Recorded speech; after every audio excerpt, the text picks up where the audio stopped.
Nuclear fission. आज खत्म करते हैं इस चैप्टर को। न्यूक्लियर फिशन लिखेंगे। It is the phenomena of disintegration of a heavier nucleus into two or more lighter nuclei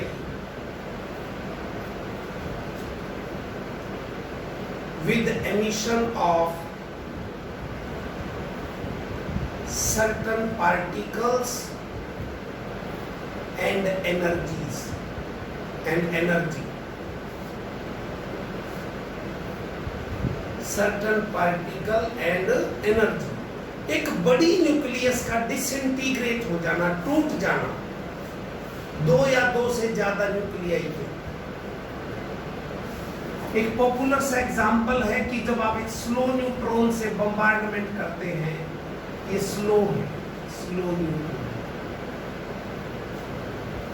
slow neutron का मतलब इसकी एनर्जी होती है 1/40 में electron volt. When it bombard a heavier nucleus like uranium-235, ये कहाँ चला जाता है? एक प्रकार से 92 uranium-236 बदल जाता है, फिर ये डिसइंटीग्रेट हो जाता है। 56 barium 141 plus 36 krypton 92 plus 3 secondary neutrons plus lot of energy. ये जो सेकेंडरी न्यूट्रॉन्स हैं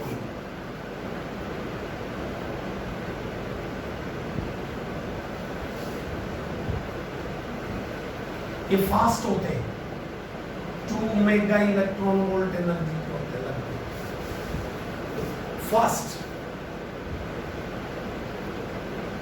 ठीक है, तो ये Q एनर्जी,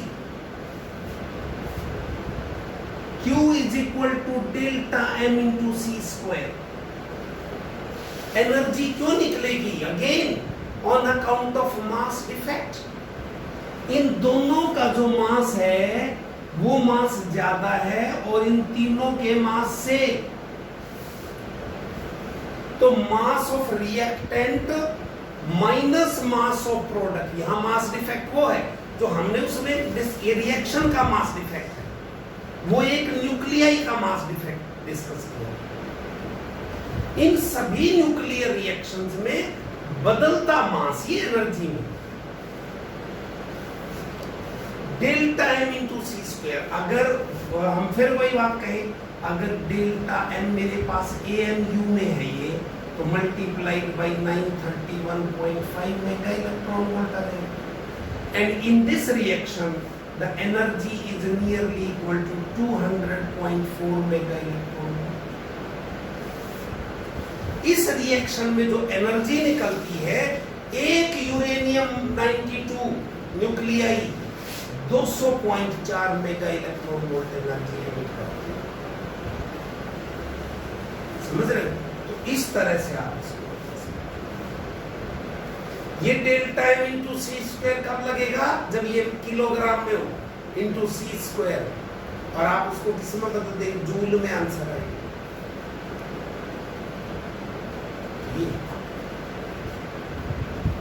तो ये है हमारा न्यूक्लियर फिशन।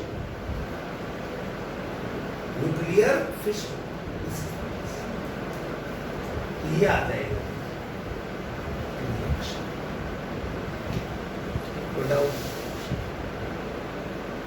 अब स्लो न्यूट्रॉन का क्या मतलब है?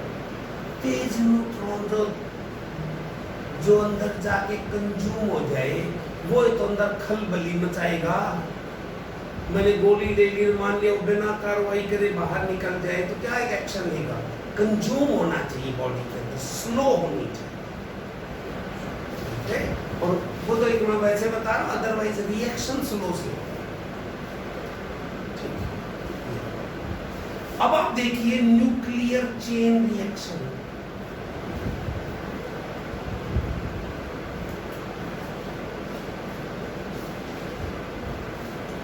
Nuclear chain reaction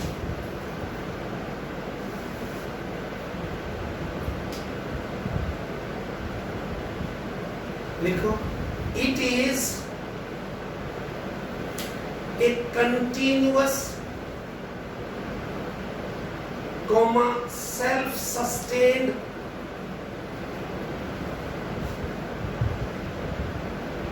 progressive nuclear fission reaction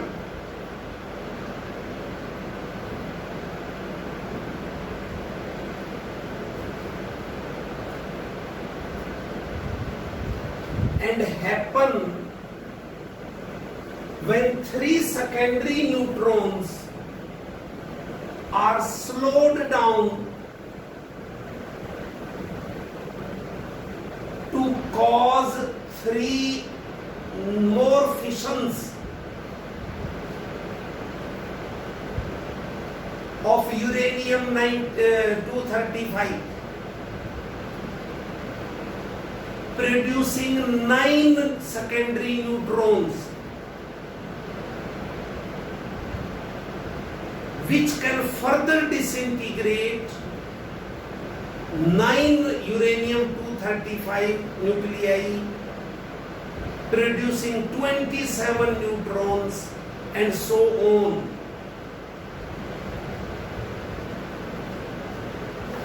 Which can further disintegrate.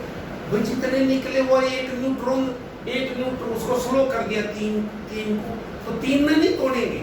तो एक में 3 निकलते हैं तो कितने न्यूट्रॉन और निकले थे? 9 किसको डिसइंटीग्रेट करेंगे? 9 न्यूक्लियाई को। कितने पैदा होंगे? 27 एंड सो।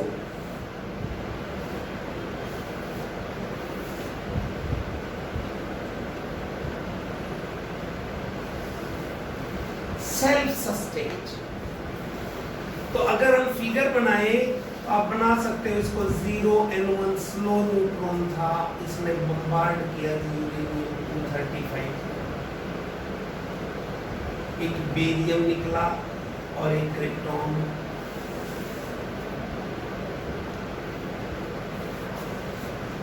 क्या निकले? 3 और 0n1 0n1 0n1 कितनों के साथ रिएक्ट किया फिर इन्होंने?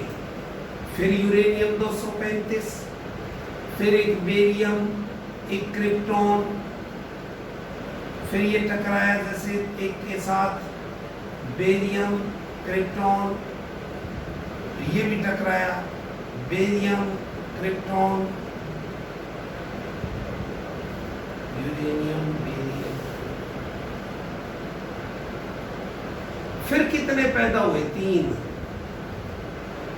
यहां से भी 3, यहां से भी 3, फिर आगे एंड सो बनाने की ज्यादा जरूरत नहीं है कि 9 सेकेंडरी में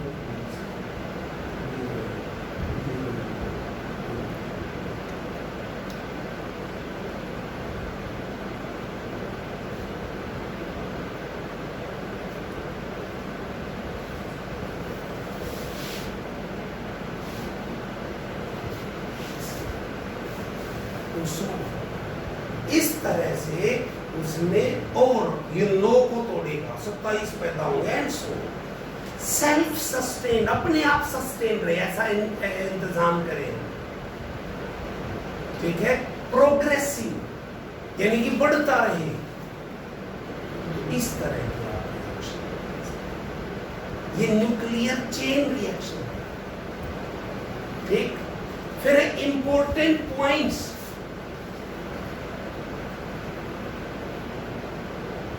to continue the chain reaction.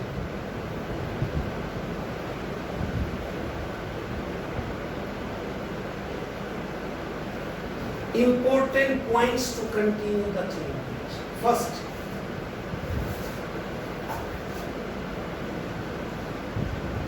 absorption of neutrons by unfissionable impurity.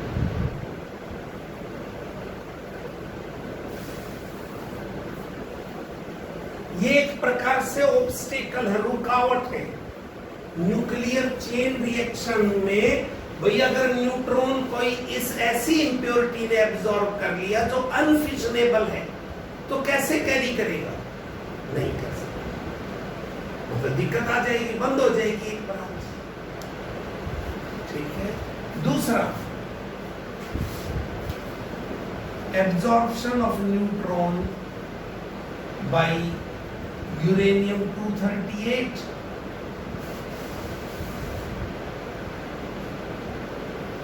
which is fissionable with fast neutron, जो कि फिशनेबल है फास्ट न्यूट्रॉन से।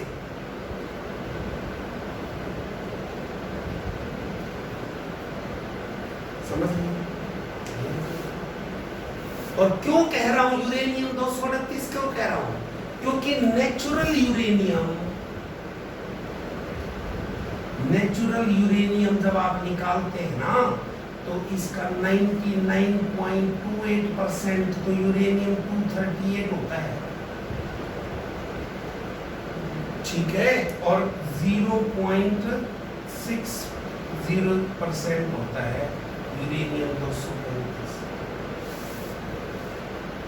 यानी आप अंदाजा लगाइए, 100 किलो निकाला तो 99 किलो 280 ग्राम तो लगभग यूरेनियम 238 है, और 600 ग्राम यूरेनियम 235 है। इसीलिए तो दिक्कत आती है, जो एनरीच करना होता है, जो निकालना होता है यूरेनियम से 235 एटम बॉम्ब वगैरह में लगता है, इसी में तो समस्या ज्यादा आती है। अलग अलग देशों के पास टेक्नोलॉजी करते हैं। ठीक है। ये तो इसलिए कह रहे ज्यादातर तो वो है, और वो एब्जॉर्ब कर लेगा स्लो न्यूट्रॉन को, तो आगे बंद रिएक्शन। फिर है तीसरा, क्रिटिकल साइज और मास। भाई ऐसा थोड़ा है कि मैं 5 एटम ले लूं एक सैंपल के और चाहूं न्यूक्लियर रिएक्शन होता रहे। नहीं, to sustain the nuclear chain reaction there should be a minimum mass. देखो, it is the minimum mass और size of uranium 235 required to continue the chain reaction.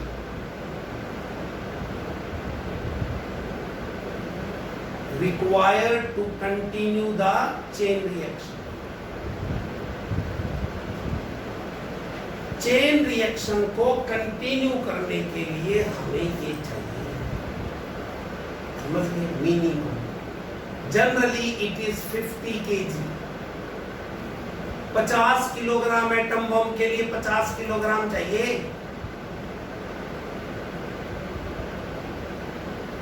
ठीक है। फिर है जी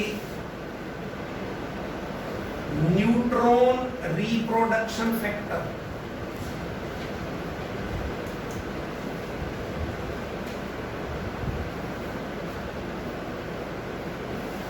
न्यूट्रॉन रिप्रोडक्शन फैक्टर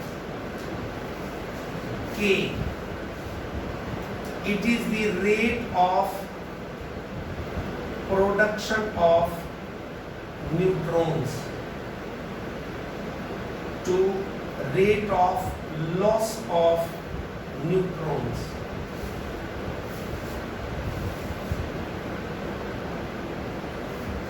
रेट पर सेकंड कितने पैदा हो रहे हैं और एब्जॉर्ब कितने हो रहे हैं, मतलब लॉस का मतलब एब्जॉर्ब कितने हो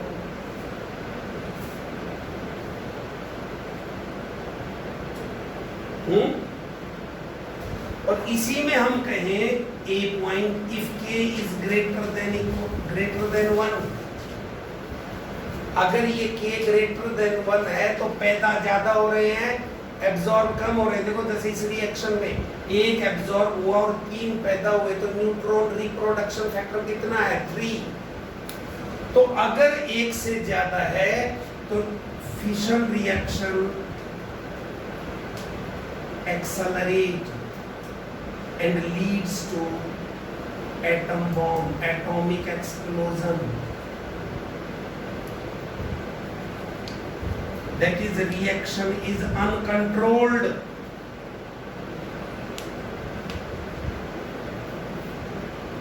अगर 1 से 3, 3 से 9, 9 से 27, 27 से 81 and so on ऐसे होते रहे तो थोड़े से समय में tremendous amount of energy is liberated and it lead to atomic explosion, यानी एटम बॉम्ब। ये एटम बॉम्ब ही है, मतलब अलग से देखना चाहिए। What is the principle of atom bomb? Uncontrolled nuclear fission reactions, लिख सकते हो। Principle of atom bomb, uncontrolled nuclear fission reactions, nuclear chain reactions, uncontrolled nuclear chain reaction. बढ़ती जा रही है, ठीक है।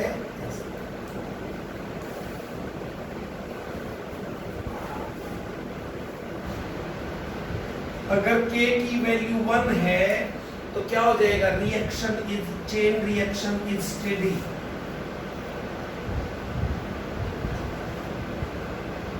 स्टेडी है मतलब यूनिफॉर्म है।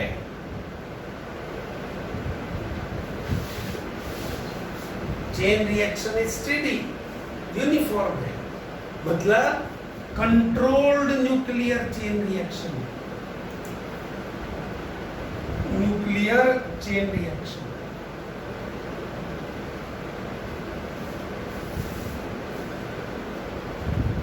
कंट्रोल्ड है न्यूक्लियर चेन रिएक्शन, समझ गए?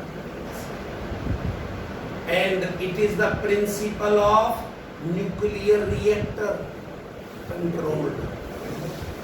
It is the principle of nuclear reactor.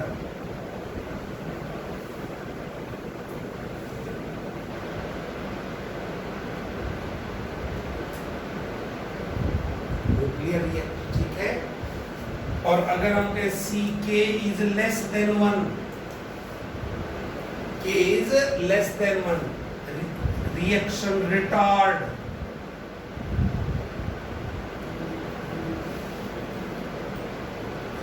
reaction retard and ultimately stops।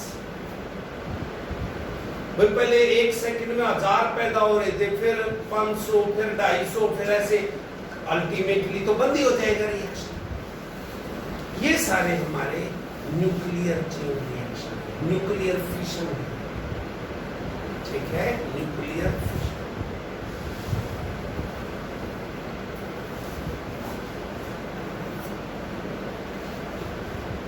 अब है भाई न्यूक्लियर फ्यूजन रिएक्शंस।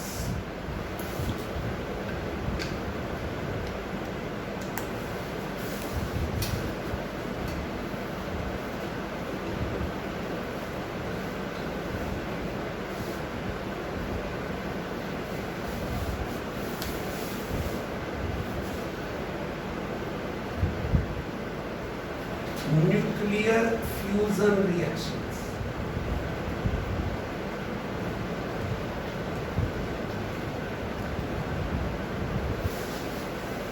देखो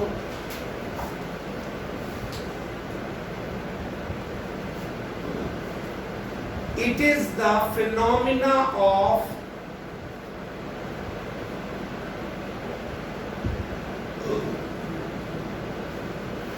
fusing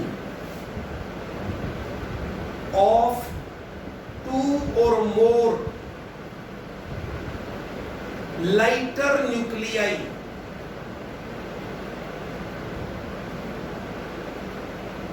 to form a bigger nucleus with emission of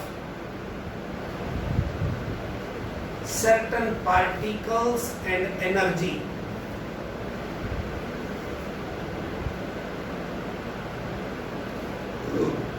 कुछ पार्टिकल्स और एनर्जी, ठीक है। ये होता है जैसे 1H1 प्लस 1H1 क्या बन गया, 1H2 प्लस एक पॉजिट्रॉन बन गया plus energy.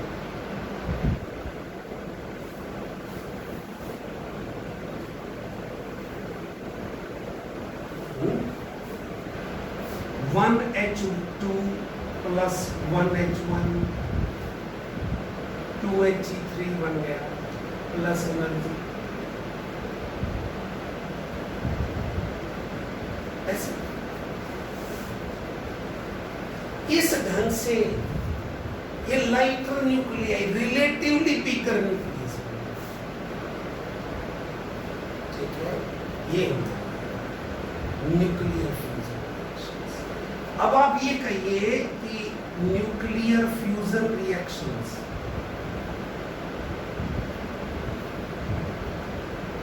Are called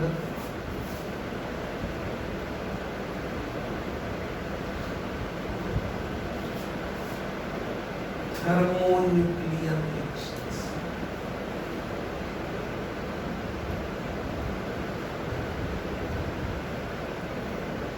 Thermonuclear reactions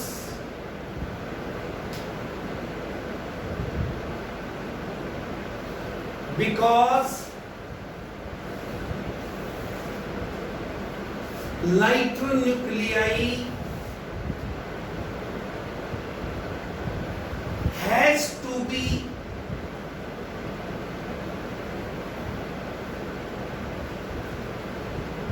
thrown towards each other या moved towards each other with huge kinetic energy.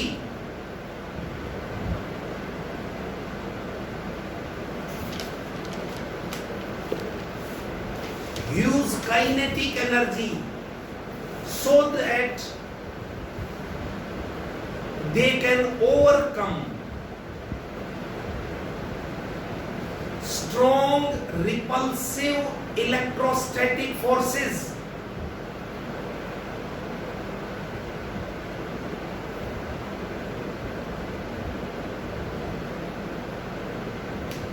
and comes into the range of attractive nuclear forces. Attractive nuclear forces.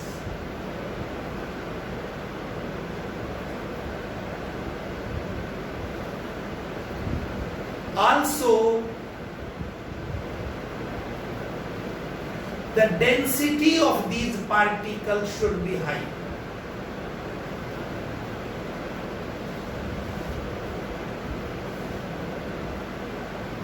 समझिए एक बार, density of particles मतलब number of particle per unit volume. अब भाई मैंने इस कमरे में 2 पार्टिकल ले लिए, एनर्जी भी दे दी, क्या पता टकराए या ना टकराए। तो अगर वो पार्टिकल की संख्या ज्यादा होगी तो टकराए भी तो ना, तो टकराएंगे तो फ्यूज भी होंगे। अब जैसे 2 हाइड्रोजन के न्यूक्लियाई हैं, आपने एक दूसरे की तरफ भेज दिया, अरे रिपल्सन बढ़ने लगी, अगर वो रुक गए फिर वापस कहां मिलेंगे वो? इतना आसान नहीं है ये। कभी कोई सोचे जी ये हाइड्रोजन मिला ही एनर्जी पैदा होने लगी, सारी बिजली की सारी समस्या खत्म हो गई, ऐसा नहीं है। तो क्या लिखे, इतना कहां होता है? सन पे या स्टार्स के सेंटर पे। देखो, these conditions are available at the center of stars.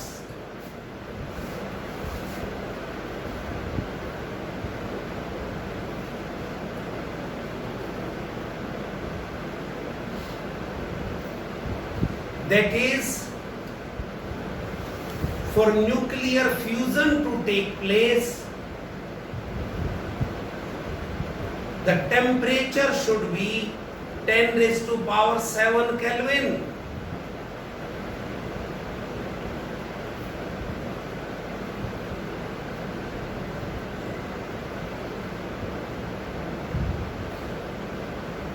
ठीक है, इतनी ज्यादा. That is, ये भी लिख लो, that is, for nuclear fusion reactions,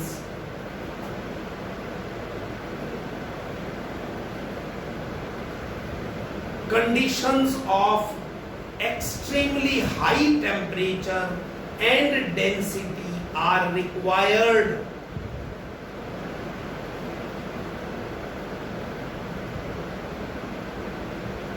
And these are called thermonuclear reactions. मतलब जो बहुत हाई टेम्परेचर पे होते हैं.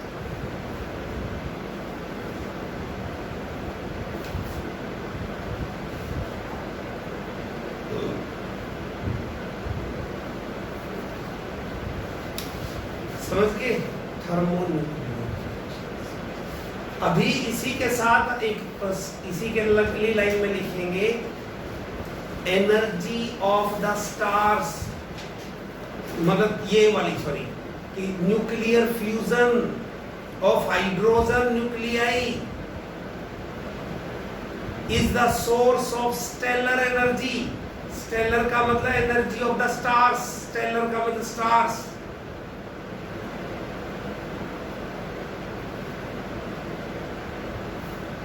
स्टार्स की एनर्जी के कारण होती है न्यूक्लियर फ्यूजन रिएक्शंस. ठीक है, फ्यूजन होता है. समझ गए?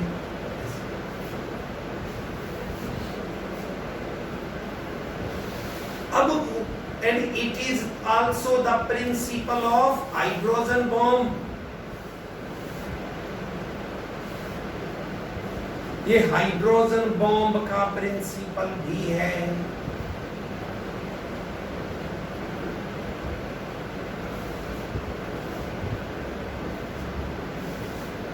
हाइड्रोजन बॉम्ब का प्रिंसिपल. अब कोई कहे अरे 10 की पावर 7 केल्विन चाहिए, अर्थ पे कैसे लेंगे? तो अर्थ पे क्यों, कैसे पैदा कर सकते हैं hydrogen bomb? By exploding an atom bomb. Hydrogen bomb के लिए एक एटम बॉम्ब भी चाहिए जो वो हालात पैदा कर दे जो सन के सेंटर पे है. ये ऐसे नहीं है एटम बॉम्ब और हाइड्रोजन बॉम्ब की गोलियां चलने लग जाएंगी. जहां गिर गया ये समझ लो वहां पर सन का सेंटर पे छोड़ दिया. वो ये को बहुत बढ़िया चीज तो नहीं हमारे लिए कि बस सन के सेंटर पे पहुंच गए, सब कुछ वेपोराइज हो जाएगा. 10 लाख डिग्री टेम्परेचर. ठीक है, जहां वो गिरती है वहां के तो 2-4 किलोमीटर में तो सब कुछ ही खत्म. सब कुछ इंस्टेंट वेपोराइज हो जाता है. आप देखते हो तो 9/11 का कई बार फोटो दिखाते हो, जहाज इतने भरे हुए थे, वहां तो इतना टेम्परेचर हुआ भी नहीं था. कैसे पिघल गया था वो लोहा जो बिल्डिंगों में लगा हुआ था, कैसे वो बिल्डिंगें पिघल गई थी एकदम. तो ये तो वहां छोड़ा, सेंटर ऑफ द सन. ठीक है, ये भी लिखो कि on the earth these high conditions of temperature can be obtained by exploding an atom bomb.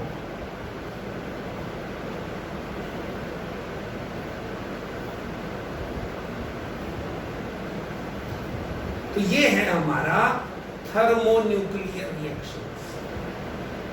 इसका एक बढ़िया सा एग्जांपल और बताएंगे कि जो सन उसके अंदर क्या होता है, सोर्स ऑफ स्टेलर एनर्जी।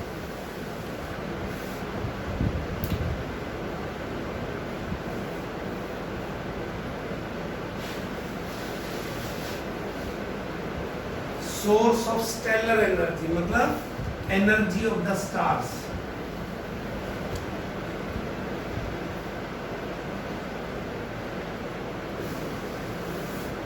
पहले मानते थे पता नहीं क्या हो रहा है भाई, वहां पर कोयला जला के तो एनर्जी मिल नहीं सकती कि सन लाखों करोड़ों साल से दे रहा है और अभी भी कोई ठंडा होने के कोई हालात नहीं है, अभी भी अपनी आधी उम्र को भी नहीं पहुंचा है सन। ठीक है, अभी तो जवान है वो। तो आप देखिए कि कितनी सालों से कोई ठंडे होने की गर्मी और बढ़ती जाती, क्यों? ये रिएक्शन होता है। तो अगर डोमिनेंट रिएक्शन होता है proton proton cycle, energy is emitted या जनरेटेड। जब सन के किसी भी स्टार की उसको देखते हैं ना, बाय फॉलोइंग रिएक्शंस।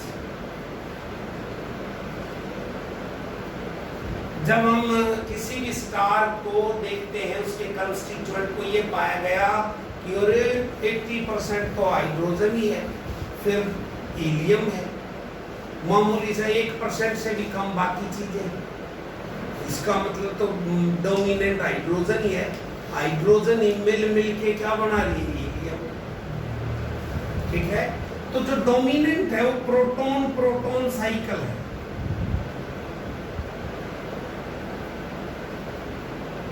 वो इसका उदाहरण भी हो सकता है बढ़िया से। 1H1 दो स्टेप तो मैंने उसी के लिखे ऊपर।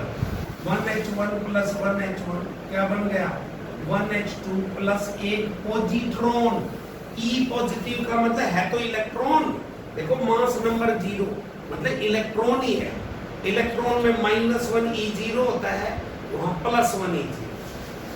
ठीक है, ऐसे।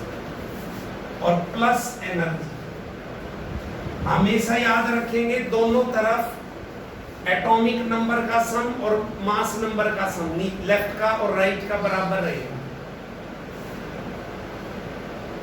क्वेश्चन कई बार ये भी आ जाता है फिर बराबर रहेगा तो एनर्जी कहां से आई?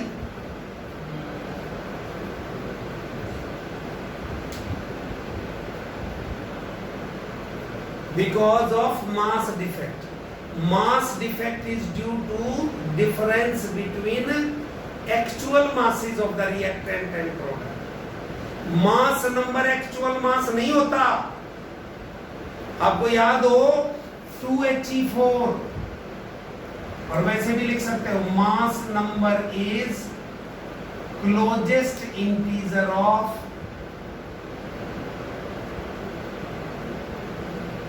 atomic mass इन AMU। उसका क्लोजेस्ट इंटीजर है। जैसे याद करिए 2He4 का लिखा था हमने, जो उसमें ले 4.00231 AMU।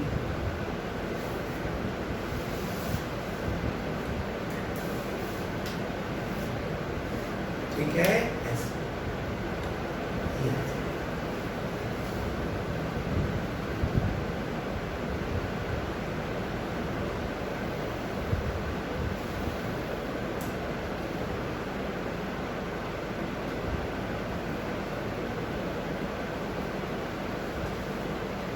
इसके बीच में तो लिख लिया, ये तो पूरा ही नहीं हुआ था।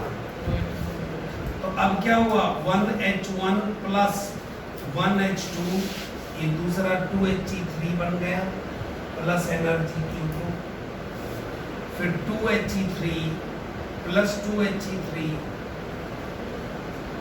ये बन गया 2He4 plus 2 hydrogen 1H1 plus energy.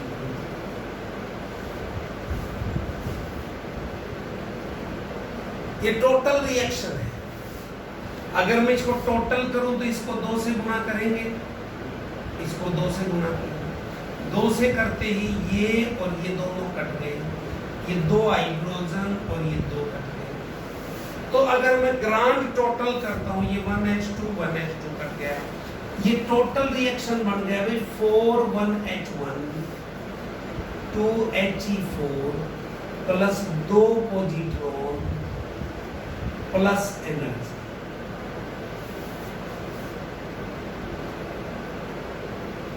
और जो ये एनर्जी है Q, it is 26.4 mega electron volt.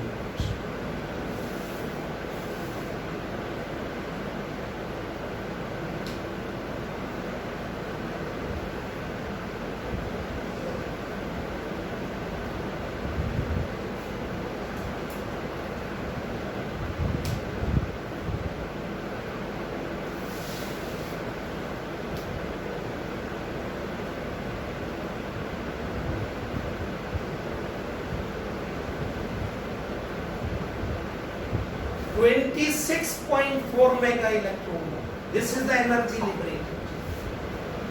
अब आप कहते हैं कि हाइड्रोजन बॉम्ब में ये होता है। अब कोई कहेगा ये कैसे हो गया, मतलब हम ये कहते हैं खतरनाक क्यों है। एटम बॉम्ब में तो 200.4 और इसमें इतनी, फिर भी कहते हैं ये ज्यादा पैदा करता है, क्यों? अरे उसमें मास भी तो ज्यादा लगा था, पर यूनिट मास नंबर। तो ये लिख सकते हो अगली लाइन में कि energy liberated per unit mass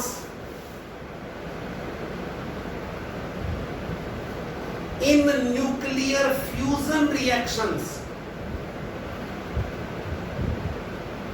is 7 to 8 times more than energy liberated in nuclear fission.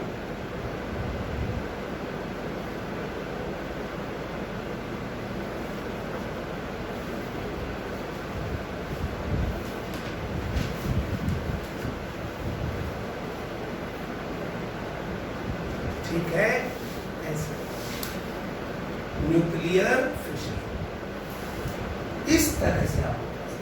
अब क्यों, वो देखिए कि इन फ्यूजन में क्या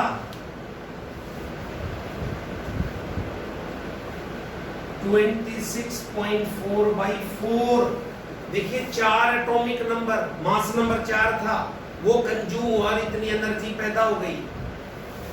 और इन फिशन क्या हुआ, 200.4 डिवाइडेड बाई 236, यूरेनियम 235 और एक 0N1 रिएक्टेंट 236, इतने mega electron volt per unit AMU। देखोगे तो ये 7 से 8 गुना है। ठीक है, इस ढंग से आप बता सकते, इसलिए ज्यादा। तो मोस्ट ऑफ द टाइम जो डोमिनेंट साइकिल है जो स्टार्स में या सन में होती है वो ये है। ठीक है, ये nuclear fusion reactions.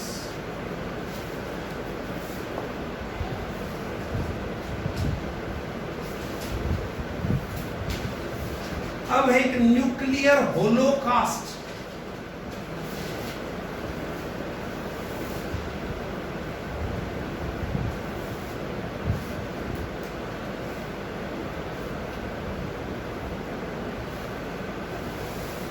Nuclear Holocaust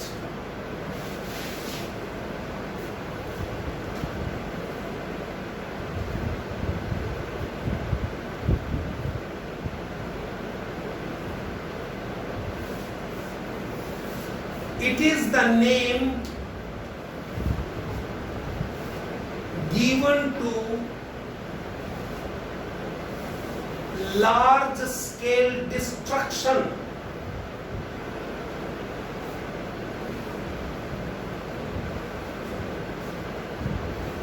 caused by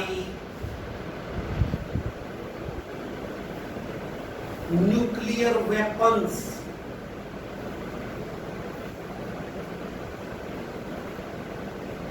present on the earth.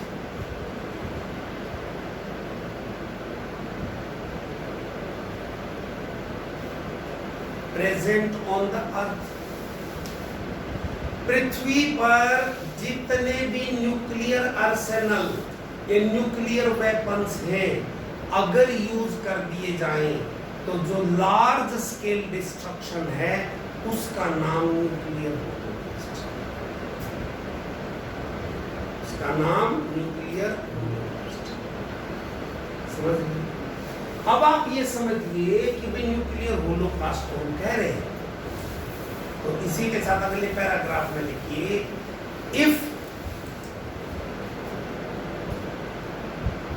all the nuclear weapons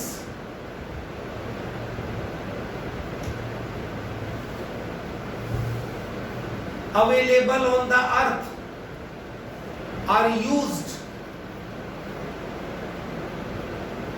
they can destroy the earth many times.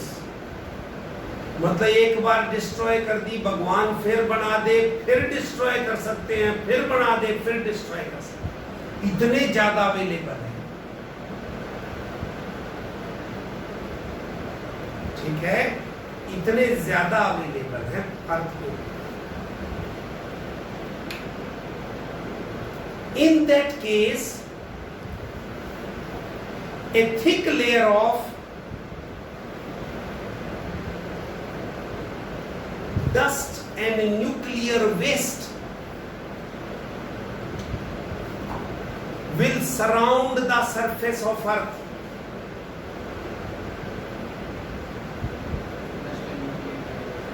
Nuclear waste surround the surface of earth, and sunlight is unable to reach on the surface.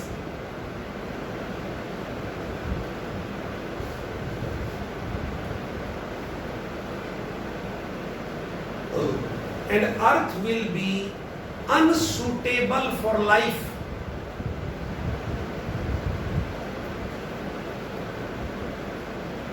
Forever.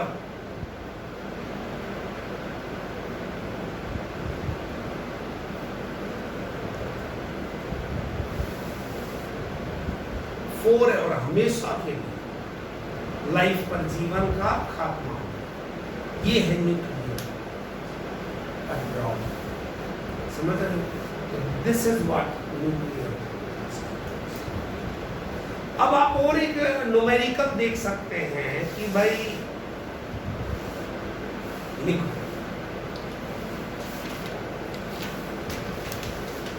If we have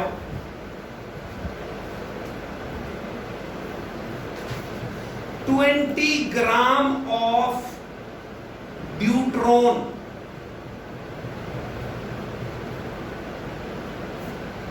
20 gram of deuteron, and deuteron fusing into helium according to reaction.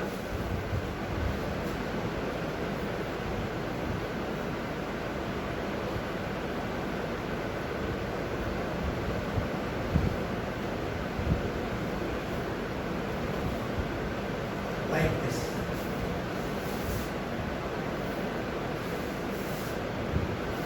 बीस ग्राम ही लेंगे, शायद calculation थोड़ी आसान हो।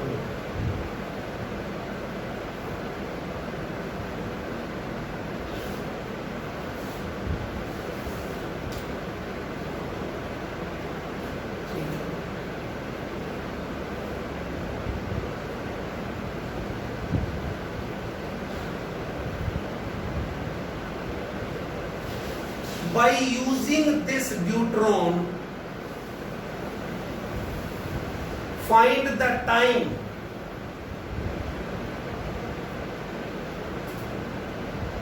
for which we can light up a 200 watt bulb.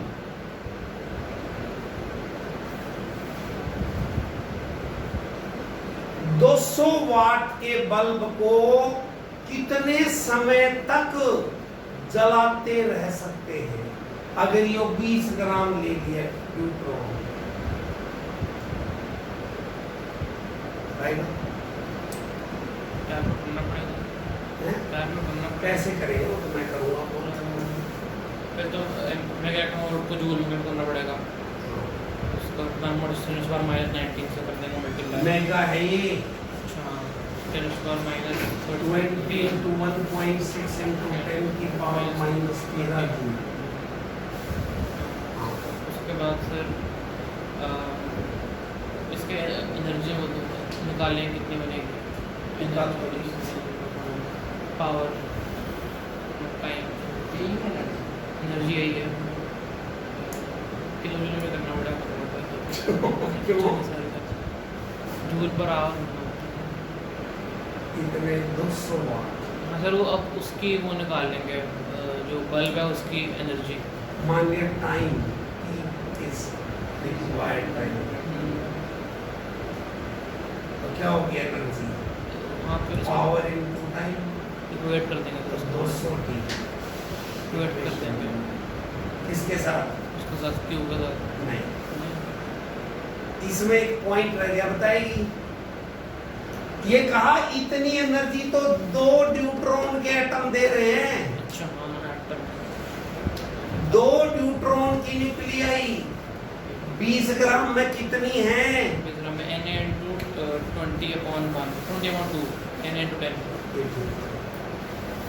कि 2 ग्राम में कितने होते हैं एक number of nuclei 1h2 in 2 gram Na Na यानी अवोगाड्रो नंबर और 20 ग्राम में कितनी होगी Na/2 into 20 यानी कि 10 Na यानी कि 6.023 into 10 की पावर 24 आ गई।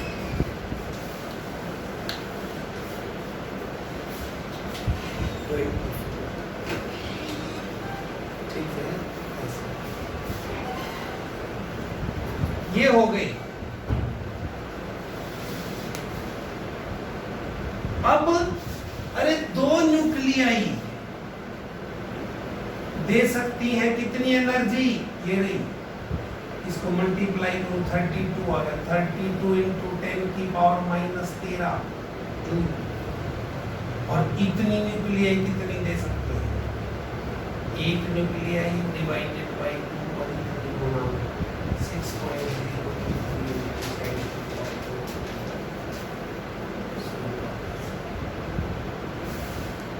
इसको इक्वेट करेंगे इतनी एनर्जी अवेलेबल है तो 200 टी बराबर है 16 गुना 6.023 इंटू 10 की पावर 11 यहाँ से टी निकालोगे तो वो सेकंड में आएगा तो उसको आप ठीक है उसको आर में डेज में ईयर्स में कोई कोई वो भी सैकड़ों साल आएगा उससे भी ज्यादा तो बिजली की अगर ये टेक्नोलॉजी आसान हो जाए तो 2 ग्राम एक घर में दे दो 2 या 20 ग्राम दे दो जिंदगी भर कई पीढ़ियां गुजर जाएंगी उसकी बिजली का काम